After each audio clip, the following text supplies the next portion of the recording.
বর্তমান সময়ে জনপ্রিয় রোমান্টিক জুটি খায়রুল বাশার ও সাদনিমে বিনতে নোমান।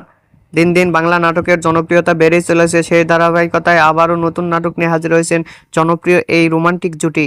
নাটকটির নাম মুনডুবি। এই নাটকটিতে অভিনয় করেছেন বর্তমান সময়ের আলোচিত অভিনেতা খায়রুল বাশার ও আলোচিত অভিনেত্রী সাদনিমা বিনতে নোমান।